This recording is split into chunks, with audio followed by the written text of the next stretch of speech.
The wind howled through the narrow streets of Clearwater, carrying with it the metallic scent of rain.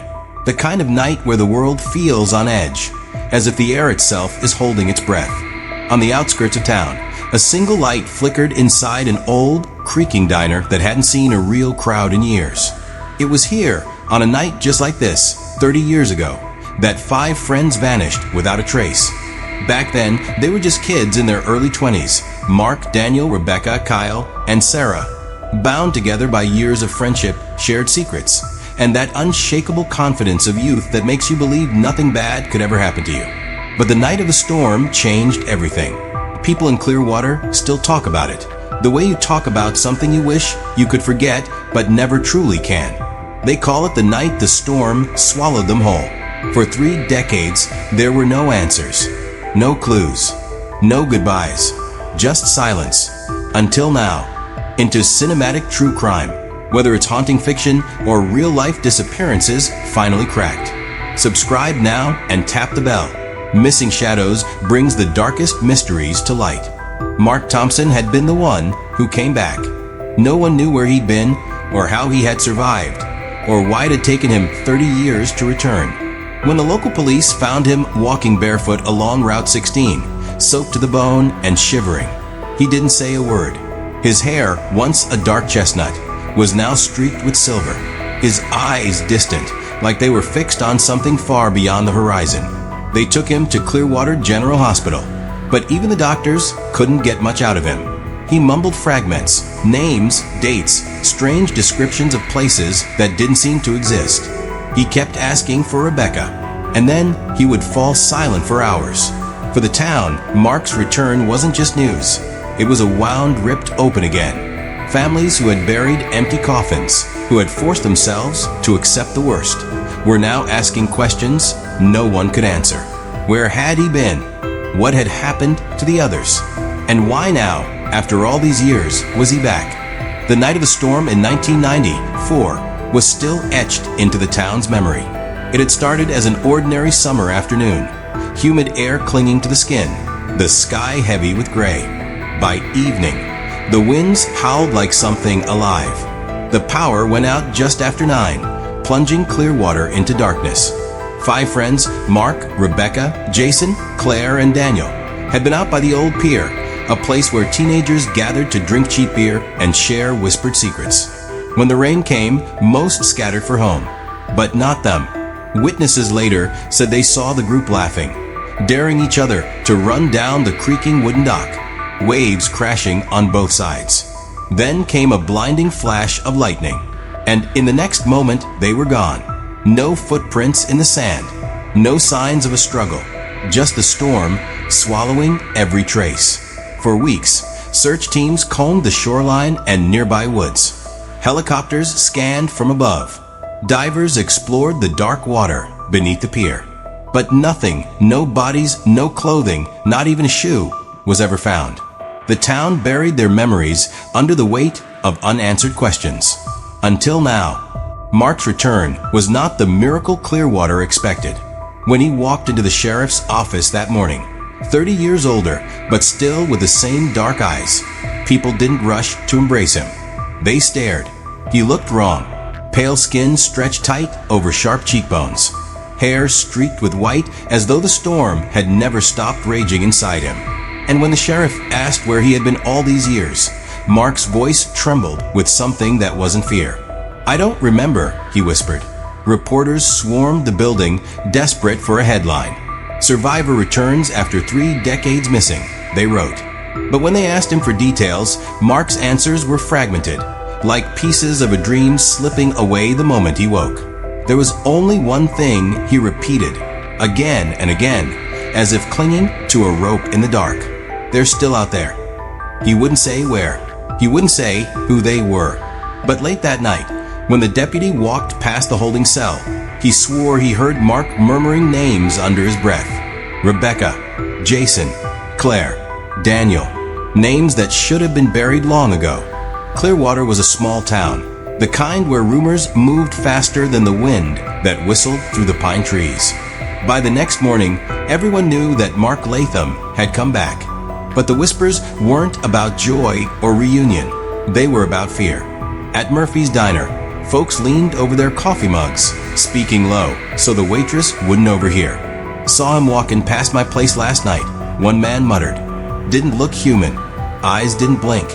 Across town, the old librarian claimed she caught him standing outside the library window in the rain. Just standing, staring inside, as if searching for something or someone. The sheriff tried to calm people down, telling them Mark was in shock, that his mind just needed time to piece together the truth.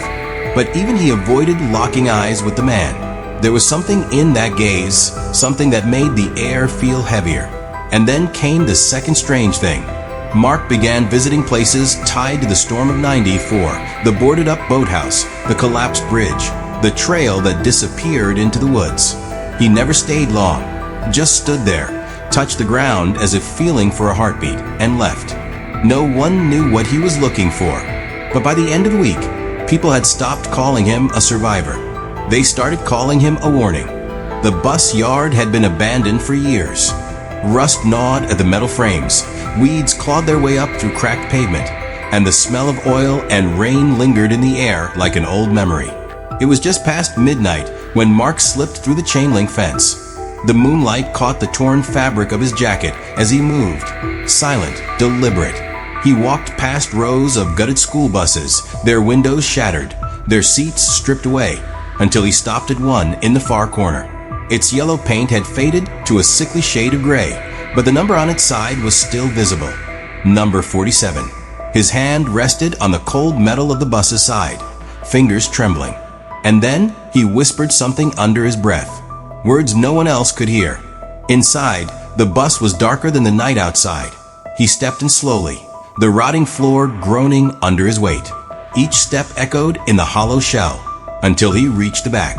There he knelt, and in a single sharp motion, he pulled up a loose floor panel. Beneath it, something was wrapped in black tarp. Small, human-shaped. Mark didn't flinch, didn't gasp. He just stared down at it, the moonlight spilling through a cracked window and catching the faintest curve of what looked like a child's hand. Mark's breath came slow and steady, almost too calm for what lay before him. He reached down, his fingers brushing against the cold plastic of the tarp. The sound it made when he began to peel it open was sharp, brittle, like tearing through old wallpaper in a forgotten house. The smell hit him first. Stale, damp, decades old. He pulled the tarp back just enough to see a fragment of fabric, bright blue, faded now with time, but still recognizable. A child's raincoat. For a long moment, he didn't move. His eyes fixed on it, his jaw clenched. He seemed less like someone making a discovery, and more like someone confirming a truth he'd been carrying for years. A flash of light caught his attention. Not moonlight, not reflection. Someone was watching. From the shadow, beyond the yard, a figure stood, still, silent. Too far to see a face, but close enough that Mark knew he was being seen. He froze. Then, without a word, he pulled the tarp back over the small, shrouded form, slid the floor panel into place, and stepped off the bus. When he looked toward the shadows again, the figure was gone. The next morning, Mark sat alone in the diner on Route 6. His coffee had gone cold. He wasn't here for breakfast. He was here because this was the only place in town where no one asked questions. But everyone noticed everything. He stared out the window, watching the road. Every few seconds, his gaze flicked to the door as if expecting someone to walk in. The bell above it finally jingled. Sheriff Dale Whitmore stepped inside, the same man who'd been on the force when the bus first went missing in '94. He was older now, slower, but his eyes still carried that quiet sharpness. He walked over without ordering, pulling out the seat across from Mark. "You went to the woods last night," Dale said flatly. Mark didn't look at him. "You've been watching me." "I don't need to watch," Dale replied. "I know that look in your eyes. You've been carrying it for 30 years. The hum of the diner seemed to fade. Mark finally met his gaze. "You were there the night the storm hit, weren't you?" Dale didn't answer. Mark leaned in, his voice low. "So was I." Dale's jaw tightened. For a long moment, he just sat there, the faint hiss of the coffee machine filling the silence between them. Finally, he spoke, his voice quieter than Mark had ever heard it. I saw the bus. Mark's grip on his mug stiffened. Dale looked down at the table, his hands clasped tightly. It was near the old Miller logging road, just after midnight. Rain was coming down so hard I could barely see 10 feet ahead. But I saw the headlights through the trees, 2 beams glowing faint like they were underwater. Mark swallowed hard. And the kids? Dale shook his head. Couldn't see inside. But there was someone standing in front of the bus. Not a driver, not a kid. Mark's heart began to race. Who? Dale's voice dropped to almost a whisper. That's the part I've never told anyone, because I still don't know if what I saw was real. Dale's eyes drifted toward the window, as if replaying the scene in his mind. The figure was tall, he said slowly. Too tall. Dressed in some kind of dark coat that looked wrong, like it was moving even though the wind was still. And the face. He stopped. Mark leaned forward. What about the face? Dale's fingers dug into the edge of the table. There wasn't one. A cold shiver ran down Mark's spine. It turned toward me, Dale continued. And even though it had no eyes, I swear it saw me. Then, the headlights blinked out, and the bus was gone. Just gone. The diner seemed to grow quieter, the sound of rain outside now pounding harder against the glass. Mark tried to speak, but his voice felt trapped in his throat. Dale, why are you telling me this now? Dale looked him dead in the eye. Because last night I saw it again. Mark's grip tightened on his coffee mug, the ceramic warm, but his hands ice cold. You saw it again? His voice was barely a whisper. Dale nodded, eyes distant. I was driving home from work. Took the old Mill Creek Road. I don't even know why. Haven't been down there in years. But when I rounded the bend, there it was. Same bus. Same lights. Mark swallowed. And the figure? Dale's jaw twitched. Standing right in the middle of the road this time. Like it was waiting for me. I slammed on the brakes. But what? Dale's breath came out shaky. It moved. Not like a person. More like it slid. No footsteps. Just there 1 second, closer the next. And then, his voice trailed off. Mark's mind raced. Every childhood rumor, every whispered campfire story about the vanished bus came flooding back. What happened then? Mark pressed. Dale's lips barely moved. It smiled. The words clung to the air like a chill that wouldn't leave. Mark stared at Dale, searching his friend's face for any sign of a joke, but there was none. It smiled. Mark's voice cracked, disbelief mixing with dread. Dale nodded once, slow. Not the kind of smile a person gives. Too wide, too wrong. I swear, Mark, I couldn't move. My hands were on the wheel, but my body wouldn't listen. It was like the air got heavier. Mark felt his skin crawl. And the bus. Dale swallowed. The lights flickered, then went out. When they came back on, it was gone. Completely gone. No sound. No tire marks. Nothing. The wind outside rattled the diner's window, and both men jumped slightly. Somewhere in the back, a coffee pot clicked off, the room filling with an uneasy quiet. Mark leaned forward, his voice low. You realize what this means, right? Dale shook his head. It's not just a story anymore. Dale looked down at his coffee, the surface trembling slightly in his hands. Mark, if what you're suggesting is true, then someone kept those kids hidden for decades. Mark nodded slowly, his gaze distant. And that means someone in this town knew all along. Maybe more than one person. A heavy silence settled between them, broken only by the faint creak of the diner's old ceiling fan. Outside, the rain had turned into a steady downpour, streaking the window and casting blurred reflections of passing headlights. Dale's voice lowered. Do you think they're still alive?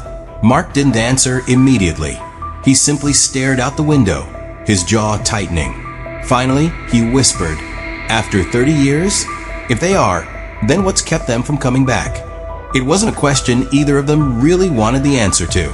The next morning, the town of Willow Creek awoke to whispers. Not from the wind, but from people. Conversations carried in hushed tones across the bakery counter, over fences, and down rain-slicked sidewalks. Word had spread that the bus wasn't just found, it had been buried deliberately. Local reporters gathered near the excavation site, their umbrellas crowding like black mushrooms in the muddy clearing. Camera flashes lit up the twisted metal of the bus frame, each burst revealing more of the rusted skeleton that had once carried children home. Sheriff Harland gave a brief statement to the press, his voice strained but steady. "We've confirmed the vehicle belongs to the 1994 missing persons case. Forensics is now involved. Until further notice, this is a restricted area." But behind his composed demeanor, Harland's mind churned. He knew this case wasn't going to be solved with just fingerprints and soil samples. There was something darker here, something that had been festering beneath the surface of Willow Creek for 30 years. And whatever it was about to come out. By noon, the rain had stopped, leaving behind a sky the color of tarnished silver. A thick, earthy smell clung to the excavation site, the scent of wet soil mixed with something older and more unsettling. Forensics teams worked in silence, their gloved hands brushing away layers of dirt from the bus's shattered windows. Inside, the seats were still bolted in place, their fabric rotted and sagging. Mud filled the aisle, pooling where the floor had rusted through. But it was what lay near the back that made the lead investigator's breath catch. A small, waterlogged backpack, its zipper corroded, the faded fabric patterned with tiny blue stars. He lifted it gently, as if afraid the weight of his own hands might erase its story. Inside was a notebook, its pages swollen and stuck together. But one corner bore a faint doodle of 5 smiling stick figures holding hands. 5, just like the number of missing friends.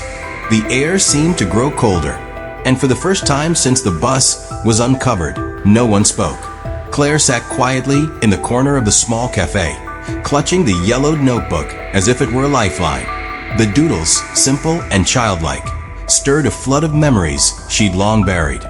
She traced the stick figures with a trembling finger, whispering the names they'd once shared. Mark, Rebecca, Jason, Daniel, and herself. Her heart pounded. This wasn't just a notebook, it was proof. Proof that someone, somewhere, had been trying to hold on to the past. But the questions still gnawed at her. Who had left this behind? Why now? And most haunting of all, where were the others? Outside, the rain tapped a steady rhythm on the window pane, and somewhere deep inside her, Claire felt a pull. The same pull that had drawn her back to this town after all these years. She was ready to uncover the truth. That evening, Claire met with Mark at the sheriff's office. The fluorescent lights buzzed overhead, casting a harsh glow on their tired faces. Mark laid the notebook carefully on the desk. "This belonged to Rebecca," he said softly. "She wrote in it the night before they disappeared." Claire nodded, swallowing hard. There are entries about a storm, a strange light in the sky, and someone following them. The sheriff leaned forward, fingers steepled. "We've always assumed it was a natural disaster that took them, but maybe there was something more." Mark's eyes darkened. Something unnatural. The room fell silent as the weight of those words sank in. The night grew darker, and Claire found herself alone in the town library. Rows of dusty books and faded newspapers surrounded her, whispering forgotten stories. She pulled out an old map of Clearwater from the archives. Mark's voice echoed in her mind. The bus near the Miller logging road. Tracing the winding trails with her finger, she stopped at a spot marked only as Old Bus Yard. Her heart skipped. This was where Mark had found the bus, hidden beneath years of overgrowth and decay. Suddenly, a cold breeze swept through the room. The lights flickered. A whisper brushed her ear, soft but clear. "They're waiting." Claire spun around, but no one was there. She knew then this wasn't just a case anymore. It was a calling. Claire's phone buzzed, jolting her from the silence. It was Mark. "Meet me at the pier," the message read. No explanation, no details, just those 3 words. The pier was deserted, the board slick with recent rain. The water stretched out into the darkness, swallowing the weak glow of distant street lamps. Mark was already there, staring out into the blackness. His face was grim, eyes shadowed by memories no one else could see. "They're not just memories anymore," he said quietly. "The storm wasn't natural. It was a door." Claire frowned. a door to where? Mark turned toward her, his voice barely above a whisper. To a place between here and nowhere, where time doesn't move the way we know. Thunder rumbled far off, but the sky above was clear. And that's where the others are, Mark said, waiting for someone to bring them home. Claire's mind raced as she listened to Mark's words. A place where time stood still, a liminal space between reality and something else entirely. Why did you come back now? She asked. Mark's gaze dropped to the weathered boards beneath their feet. Because the door opened again, 30 years later, and it's calling me back. He reached into his coat pocket and pulled out a small, worn key. It's all I have left from that night. A key to whatever lies beyond. Claire looked at the key, its cold metal glinting in the moonlight. Then we need to find that place. Mark nodded, determination hardening his features. Before the storm closes the door forever. A gust of wind swept over the pier, carrying with it the scent of salt and something faintly metallic, like the hint of a secret waiting to be uncovered. The next morning, Claire and Mark drove toward the Miller logging road, the narrow path winding deeper into the dense forest with every mile. The sun struggled to break through the thick canopy of trees, casting dappled shadows on the cracked asphalt. The silence between them was heavy, filled with unspoken fears and fading memories. They reached a rusted gate marked "No Trespassing," its hinges barely hanging on. Mark pulled the key from his pocket and slid it into the lock. The gate creaked open, revealing a path swallowed by overgrowth. As they stepped inside, the air grew colder, and the forest seemed to close in around them. In the distance, they saw the faint outline of an old bus, its frame twisted and tangled with vines, windows shattered like broken dreams. Mark swallowed hard. This is it. Claire's voice was steady but quiet. We're not alone. As they approached the bus, an eerie stillness hung in the air. The forest was unnaturally quiet. No birdsong, no rustling leaves, just the slow, steady crunch of their footsteps on the damp earth. Mark reached out, brushing away a thick layer of moss from the bus door. It groaned as it opened, revealing darkness within. They stepped inside cautiously. The air was thick with dust and the faint scent of decay. Seats, torn and faded, lined the narrow aisle. On the floor lay scattered remnants, old notebooks, broken watches, and faded photographs. Claire picked up a photo, the edges curled and water-stained. It showed 5 smiling faces, young and carefree. Her breath caught. These are the friends. Suddenly, a soft whisper echoed through the bus. Help us. They both froze. Mark's voice was barely audible. They're still here. Claire's heart pounded as the whisper repeated, growing clearer and more desperate. Help us. She looked at Mark, whose face was pale but resolute. We have to find a way to bring them back. As they searched the bus, Claire noticed an old journal wedged beneath a seat. The cover was worn, but the name Rebecca was scrawled on the front in faded ink. Opening it carefully, Claire began to read. The entries told a story of fear and hope, a struggle to understand what had happened that night, and a promise to never give up. They believed there was a way back, Claire said softly. Mark nodded. And now, it's up to us to find it. The bus creaked ominously, as if agreeing with their resolve. The journal led them deeper into the mystery, a series of cryptic clues hidden within the faded pages.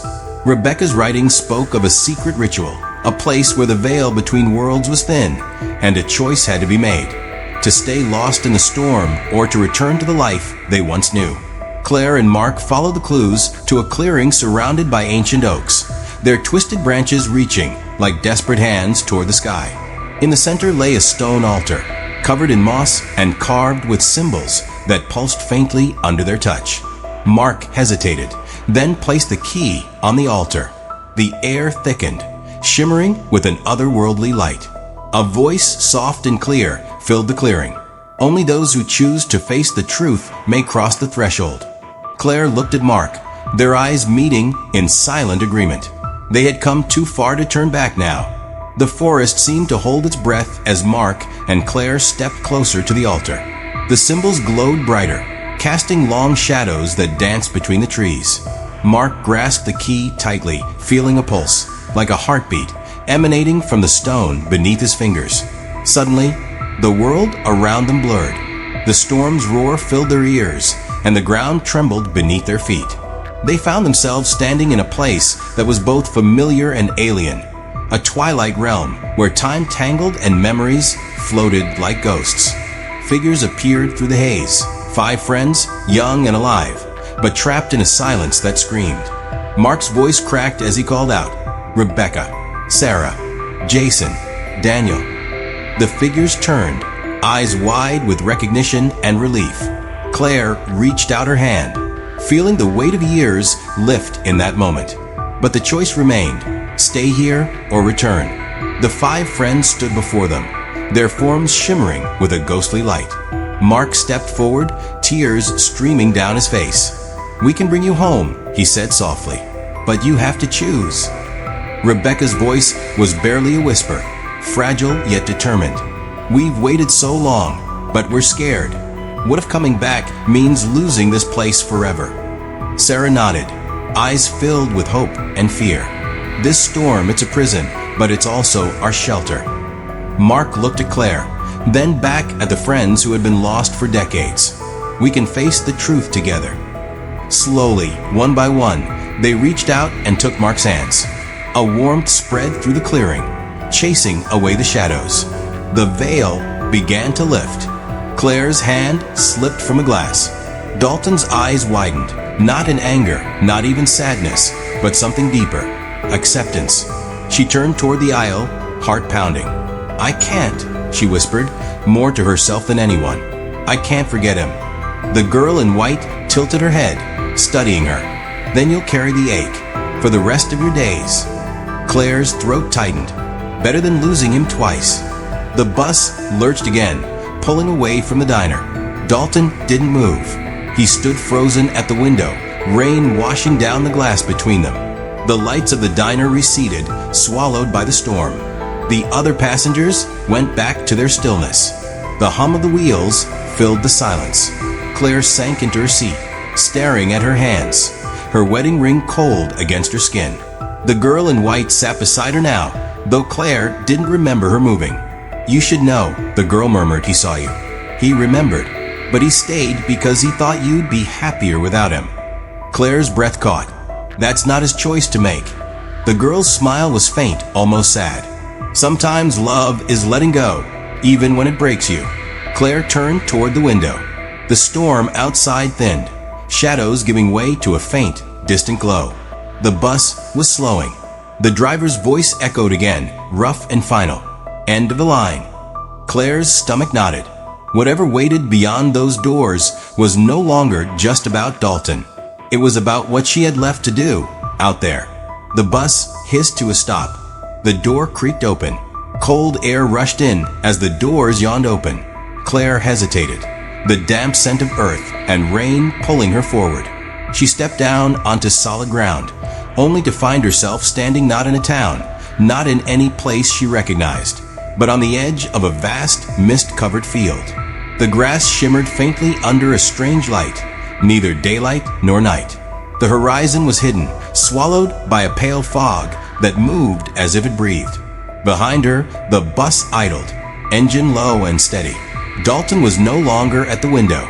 Claire turned back, panic flaring. Dalton. Only the girl in white remained, standing in the doorway. "This is where our paths split," she said softly. Claire took a step toward her. "Where is he?" The girl's expression was unreadable. "Somewhere you can't follow." "Not yet." Claire's voice trembled. "Then why bring me here?" The girl glanced at the fog. "Because sometimes you need to stand at the edge of what you've lost to understand what you still have." Claire looked again at the field. In the shifting mist, she thought she saw shapes, small moments, fragments of her life. Her mother laughing in the kitchen, her father reading on the porch, herself as a child chasing fireflies. And faintly, Dalton, turning, smiling, then fading back into the gray. Tears stung her eyes, but her chest felt lighter. Not whole, never whole, but no longer hollow. The bus doors closed with a final hiss. When Claire turned again, it was gone, swallowed by the fog. She was alone, but the air was warm, and somewhere far off, she thought she heard the faint hum of a new day beginning. Days later, Claire found herself back in her apartment. No bus, no Dalton, no sign any of it had happened. Yet something inside her had shifted. The news didn't speak of missing passengers or strange vehicles in the night. It was as though the encounter had been hers alone, folded into the quiet spaces of her life like a secret note. She resumed her routines, making coffee, answering emails, walking to the market. But every now and then, she caught herself glancing over her shoulder, half expecting to see headlights in the dark. When the grief came, it no longer crushed her. It was still there, sharp and unyielding, but softened by something she couldn't quite name. One rainy evening, she passed the old bus stop. The street light flickered, and for just a moment, she thought she heard that familiar low hum in the distance. She stood there, letting the rain soak into her coat, and whispered into the night, "Safe travels, Dalton." The hum faded. Claire turned toward home. The pavement gleamed under the rain, stretching out in a long, glistening ribbon. She didn't know where the road ended, but for the first time in years, she was willing to follow it. In the stillness, she realized the journey wasn't about chasing what was lost. It was about carrying it forward, into whatever came next. And somewhere, in a place she couldn't yet reach, she liked to imagine Dalton was doing the same. If this story left you speechless, imagine what's coming next. Subscribe for more true, haunting mysteries like this one.